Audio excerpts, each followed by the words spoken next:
Okay, I'm back for the week, and as it turns out, this week on Impact, TNA decided to continue to blow their entire wad all at once in an increasingly desperate attempt to pop the rating by booking Abyss and AJ Styles in an unadvertised, unhyped, 5-minute Monsters Ball match. And you guys know what that means.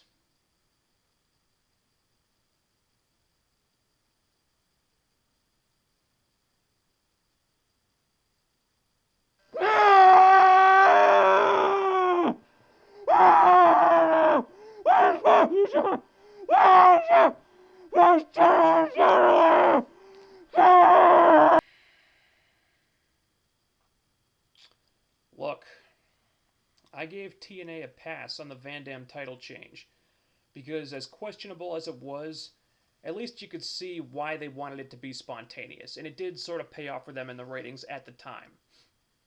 But if you're going to have a Monsters Ball match on free TV between two of your top guys, don't you think that it would have a better chance of drawing for you if you announced it a week in advance and then promoted it like a big deal? Is that not unreasonable?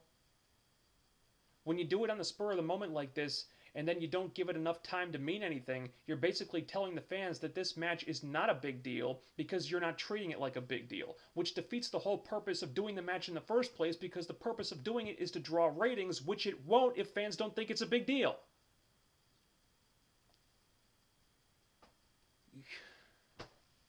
And this is why your show is moving back to Thursday. Then there was the main event. Rob Van Dam defending the world title against the leader in TNA's new ranking system and the guy with the most fan votes, Desmond Wolfe. It was pretty damn obvious that Desmond Wolfe is not who TNA thought would be ahead in the poll, and more disturbingly, not who they wanted to be ahead in the poll. Look how they booked this thing. This really pissed me off. They have a hot segment at the start of the show where the match is announced, but then for the rest of the night, the title match is barely even mentioned. The match itself only goes for about 3 minutes, and it has to play second fiddle to Hogan, Sting, and Jeff Jarrett. And the worst part about this is that TNA tried to make it seem like they were giving the fans exactly what they wanted in this situation. I mean, Dixie sent out a tweet about this, saying that, oh, the fans made their voices heard, and the man they voted for is going to be getting his title shot tonight because TNA gives the fans what they want. Bullshit. I don't know about you guys, but when I voted for Desmond Wolfe to get a title shot, I wanted him to get it on pay-per-view in a match that would have some time and attention devoted to it and would actually mean something. I did not want him to get squashed by Van Dam in a 3-minute TV match that made him look like a jobber who wasn't in Van Dam's league. It's like the fans didn't vote for who TNA wanted them to, so TNA just said, fuck it. We'll give your guy his title shot, but then we'll just throw him aside and do what we wanted to do the whole time anyway. Look, if you don't want to listen to the fans, fine. But don't tell us that's what you're doing when you're obviously not. Now, the segment that started the show and set all this up, I thought was actually really good. Jay Lethal was great here. He looked like a star holding his own against Ric Flair on the mic and then beating up Ric Flair, which was cool. He came off great there. Then all these other people start showing up and it escalates into this huge brawl that was actually a lot of fun. And the segment went up for about half an hour and it never dragged once, and that was all very well executed, I thought. But as this brawl is going on, just when Team Flair is getting the advantage on the babyfaces, Old Man Hogan shows up, hobbles down to the ring, and proceeds to take out every single one of the heels by himself. With that same slow-ass block, punch, block, punch, block, punch. Are you fucking kidding me? Hogan's over 60 years old, and he just made every top heel on your roster look like a chump. And we're supposed to get excited about Desmond Wolfe getting a title shot after that?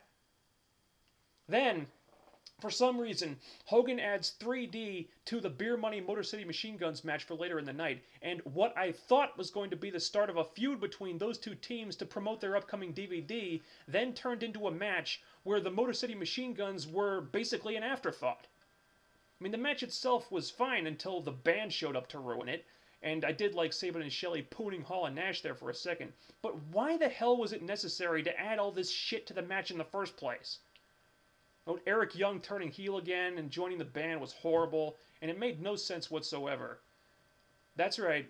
After Eric Young was humiliated, betrayed, made to look like an idiot by Nash and the band, he just decides to join them because fuck it. If you can't beat them, join them, right? Hey, remember at Bound for Glory last year when Eric Young outsmarted Nash and made Nash want to be on Eric's team? Interesting role reversal that's going on right now, isn't it?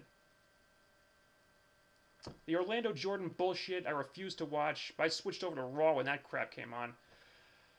They had a really short knockouts match, which was awful.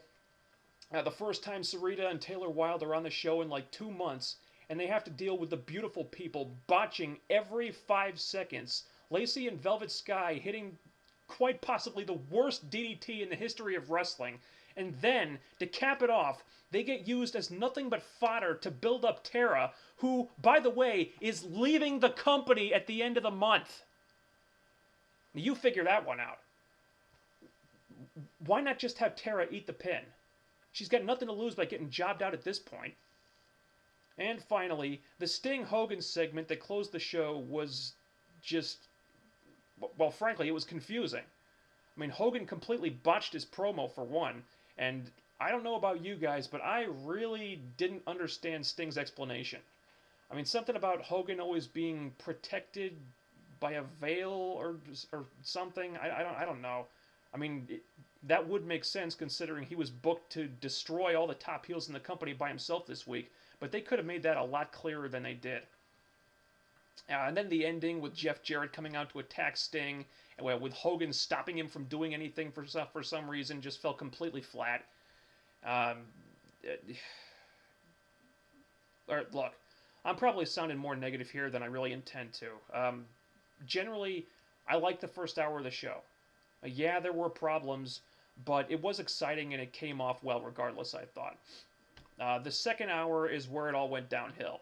Too much stuff crammed into the second hour, 2 big matches that were way too damn short and had to play second fiddle to the old men again. They didn't take advantage of the overrun. I don't know why. Big hit and miss show, but there was some good stuff in the first hour. Back to Thursday next week. Unbelievable. See you guys then.